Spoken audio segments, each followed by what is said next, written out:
اب ہم قیامت کے روز کے خوفناک منظر کا سامنا کر رہے ہیں۔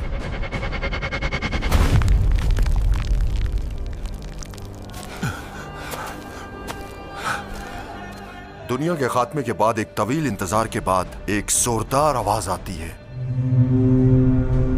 اللہ رب العزت حضرت اسرافیل علیہ السلام کو دوبارہ زندہ کرتے ہیں اور انہیں ایک بار پھر سور پھونکنے کا حکم دیتے ہیں۔ پل صراط جب فیصلے ہو چکے ہیں، جہنم پر ایک پل رکھا گیا ہے جو جنت تک پھیلا ہوا ہے، اور اس کی دونوں طرف کنڈے لٹک رہے ہیں۔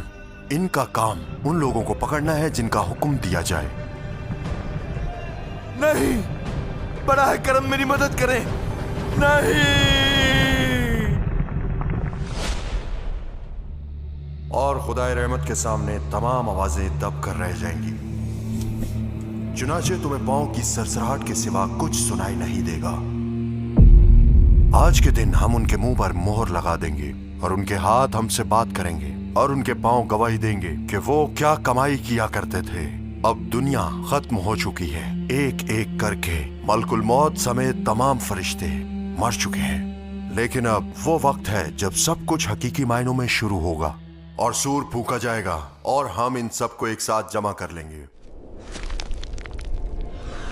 اور اب دوبارہ زندہ ہو کر سب میدان حشر میں جمع ہو رہے ہیں۔ اول انسان سے لے کر ہر وہ شخص جو بھی مر چکا ہے، انہیں ایک ایک کر کے دوبارہ زندہ کیا جا رہا ہے۔ دنیا اب ویسی نہیں رہی جیسے ہم اسے جانتے تھے، یہ ایک بالکل مختلف جگہ میں بدل چکی ہے، ایک ہموار لامتناہی میدان جس کا کوئی افق نہیں، اتنا بڑا جتنا آپ نے کبھی نہیں دیکھا ہوگا۔ وہاں ایک لمبا انتظار ہوگا، ہر ایک کو اس کا نامہ اعمال دے کر حساب کے لیے بلایا جائے گا۔ اس کے بعد ان کے تمام اعمال میزان پر تولے جائیں گے، پھر پل صراط قائم کیا جائے گا، اور آخرکار وہ سفر شروع ہوگا جس کا اختتام یا جہنم پر ہوگا یا جنت پر ختم ہوگا۔ ایک کے بعد ایک ہم ان مراحل میں سے ہر ایک کو دیکھنے جا رہے ہیں۔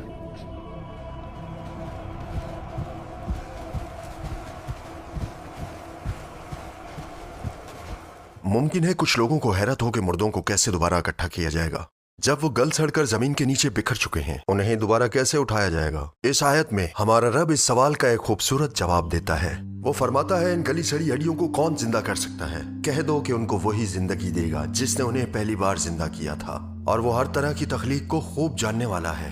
بے شک کیا وہ خالق جسے ہم کائنات میں اس کے کاموں کے ذریعے جانتے ہیں، جو لامتناہی طاقت اور قوت رکھتا ہے اور ہر چیز کو کامل تربیت میں رکھتا ہے، ہمیں ہر موسم بہار میں دوبارہ زندگی کی مثالیں نہیں دکھاتا؟ کیا آپ نہیں دیکھتے کہ زمین کے نیچے چھپے ہوئے بیجوں کو کس طرح زندگی دی جاتی ہے؟ وہ اگ کر کئی رنگوں کے پھولوں میں کھل اٹھتے ہیں۔ کیا آپ اس کے گواہ نہیں ہیں؟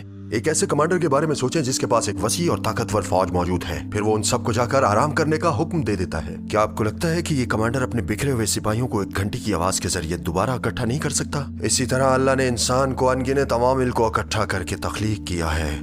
وہ ایک ماں کو پوری دنیا سے جمع کر کے کھانا فراہم کرتا ہے، اور اس کے ذریعے وہ اس کے پیٹ میں بچے کو تخلیق کرتا ہے۔